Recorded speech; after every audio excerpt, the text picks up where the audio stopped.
Do you ever wonder how to stay on budget while flipping a property? And what happens when you go over budget? And how do you make sure that you're making a smart choice when deciding on which property to flip? Well, this is my wife, Nicole, the real estate investing guru. She's on site at one of our properties in the James Island area of Charleston, South Carolina. And we're gonna walk you through the property and answer these questions for you. We're currently on day number 30 of this project and we're trying to wrap up the demolition phase. So staying on budget with time and money is key and vital to your success in your flip, unless you don't really care about making money. And time is money, so if we find a whole lot of surprises or the renovation goes over the time limit, we could find ourselves losing over $1,100 per week in this renovation in holding costs alone. We really need to make sure we stay on time and on budget to make what we need to make at the end of this thing. The demolition phase can be both nerve-wracking and exciting because you have no idea what you're gonna find when we start ripping down walls and ripping out floors. We once had a contractor that said to us, hey, I can't see through walls. So once I start ripping out these walls, I might find something in there, and you need to have some cushion in your budget just in case I do find something, because that stuff can start to add up. This is where a contingency budget comes into play. We add a contingency budget to all of our flips to make sure if something comes up, we've got it covered. But we'll explain that a little bit more later on. Oh my God. I didn't realize we were ripping up this much flooring. There's all new flooring in here. Oh my gosh. And look, this is super dangerous.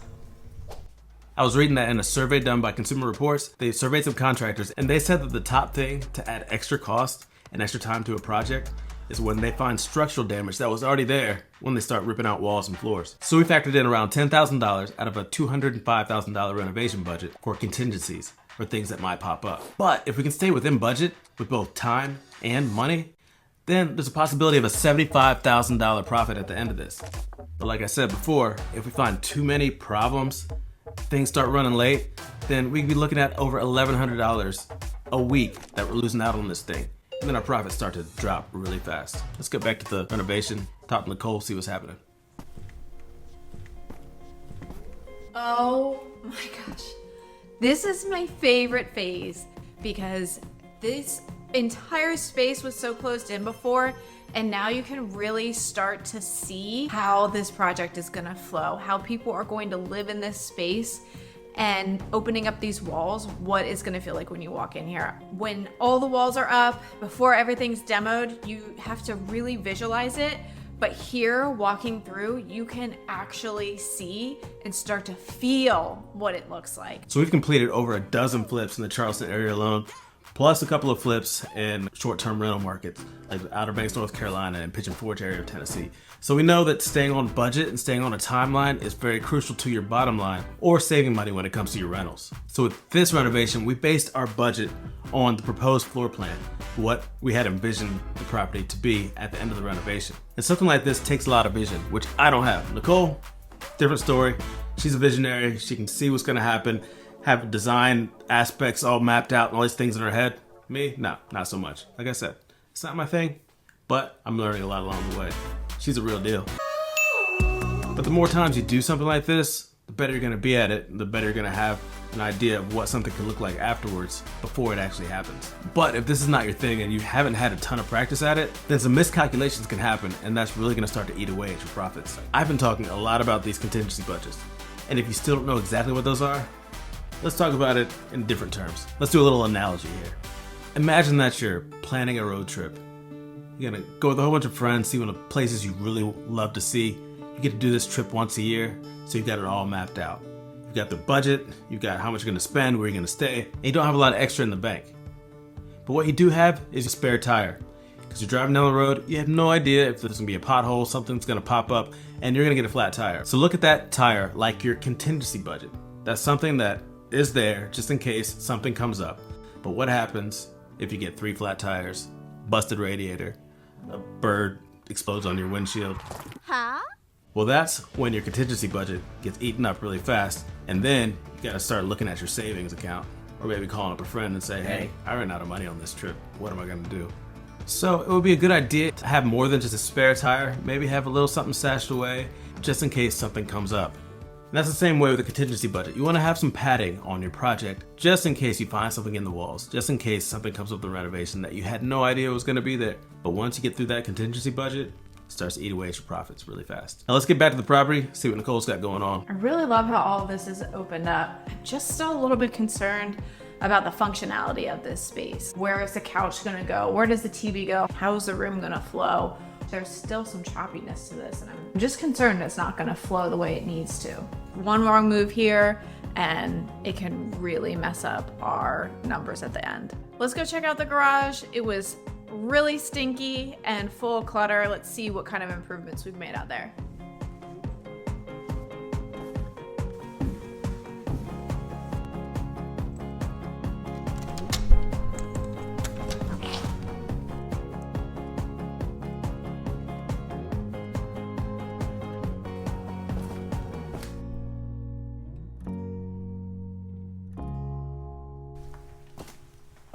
Still stinks.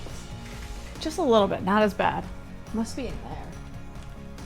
But oh my gosh, what a difference it makes having these ceilings raised before I could actually touch them. And I'm 5'2". So we are raising. So we're raising this roof and already feels so much better in here. This has made such a big difference and it's 100% worth the investment. All right, so speaking of investments, let's talk about how we've already spent $35,000 on this place. Look at it. Look at it. Well, things add up fast, and they're gonna keep adding up as this project goes on, even though most of it's in our budget. Let's talk about it a little bit. We've had to rent dumpsters, get those things taken care of. We had to have all the old stuff cleaned out, demolition, remove the garage ceiling, add a new roof, ripping out, repairing some of the subfloor and crawl space. We took out that old fireplace, and a few other things in the contingency budget, like exterminating the snake that the contractors found on the wall that tried to bite him in the face. That happened. But all those things added up.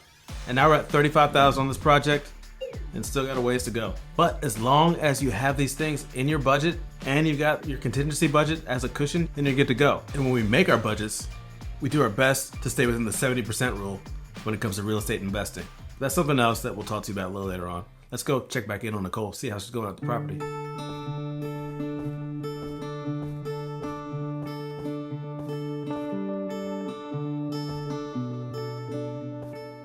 Oh, so this bathroom actually doesn't look too bad, the flooring at least. Even though you can see the exposed floor and you can see the plumbing underneath, this is gonna be a cute little bathroom. I can already see it. Oh, that's gonna be an issue. Look at these damaged floor joists. I don't know that we planned for this. I'm gonna need to talk to the project manager about this one because I don't know if they factor this into the budgets. Let's check out the master suite. Definitely not gonna make it back to the master suite today. Those floor joists are pretty rotted through. It definitely doesn't look stable, and it looks like we actually have some more floor joists that might not be so good and are gonna need to be replaced. So what we've come to find out is that the demolition and the framing part of the renovation tend to go by super fast. But when it comes to the detail part of the renovation, time slows down a lot and it seems like the renovation is never gonna end. And since we're getting close to that 1 month mark of this renovation and we're trying to get it done in 4 months, then we're gonna probably have to pick up the pace a little bit in order to hit that target. But as you can see, once you start to open up the space, you can really start to see things a lot better, envision what you had envisioned. Envision what you had envisioned. Anyways. But if something goes wrong during this phase, or you miscalculated, then it can really cost you a lot down the line. Imagine having to redo a whole section of the house because it didn't flow like you wanted it to, or the rough plumbing or rough electric wasn't done correctly, or later on down the line, things just don't flow and don't make sense. And that's gonna cost you a lot of money, either in having to redo a section, or you can't sell it for what you thought you were gonna sell it for because the layout sucks. And if something like this happens, then you're gonna really hit that contingency budget that we talked about before, and maybe even wipe out that contingency budget.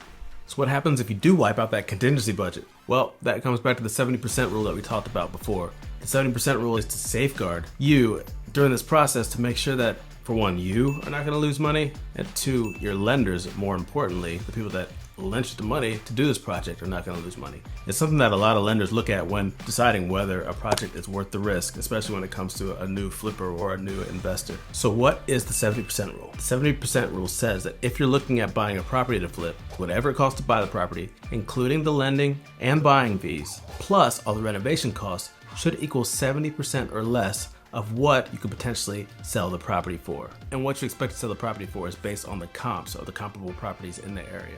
But are you still as confused as I was when I had just learned about the 70% rule not so long ago? Okay, well, let's do a little story time and break it down for you. Cue the dramatic music, dramatic voice, and imagine that you're up against a project deadline and you only have 1 hour to get this project done. And you know that it's going to take you 15 minutes for revisions, and you want another 15-minute buffer just in case something happens. Now, how much time do you have to get done the main part of your project? Tick, tock, tick, tock. Don't worry, it's only a job that depends on it. And scene. Well, that's the same way you should look at your potential house flipping budget. Picture planning on selling that perfectly renovated house for $400,000. To keep everything on budget, you should try to have a 30% buffer between all of your costs and your estimated selling price. So if it looks like you're probably gonna need to spend about $100,000 on renovations, cap the amount that you're willing to pay for the property to $180,000, which would put you at that $280,000 mark, which is 70% of $400,000. And that gives you that 30% safety net that we're talking about, which is the 70% rule. Boom. This is just a rule that helps ensure that both you and your lenders are going to get your money back at the end of this thing. Now, this is a rule to go by and not a guarantee, so don't go calling me if you don't make your money back on your rehab. So think of it like approaching your house flip with that same careful planning that you'd approach your project that's due on a deadline. It's really just about securing success. Let's get back to the seasoned pro and see what's going on. I can really start to see the vision in here, how a family's gonna function and flow. I can see the kids sitting at the countertop, overlooking the backyard, TV behind me, dining and entertainment space. This vision really is starting to come together, and I'm very excited. We have a bunch of stuff to talk to the project manager about, making sure that we're staying on track and in budget, but this vision is really coming together, and I can't wait to see how this turns out. So day number 30 has not been as full of surprises as it could have been. Probably some floor joists that we need to look at. That exterminator crept into our contingency budget, and as long as this floor plan can work out the way that we hope that it does, or I should say, she hopes that it does, then hopefully we won't have to dive too deep into our contingency budget, and at the end, our profit line still stays our profit line. Hopefully it works out that way. But if you want to follow the journey and see how it goes, check out the design, the rough plumbing, the rough electric, all the next steps that come in this project, and check out this video here and follow along. So thank you guys very much. We'll see you next time, and subscribe so you don't miss out on anything. Oh, and don't let me forget, you can also get to watch Nicole's genius at work.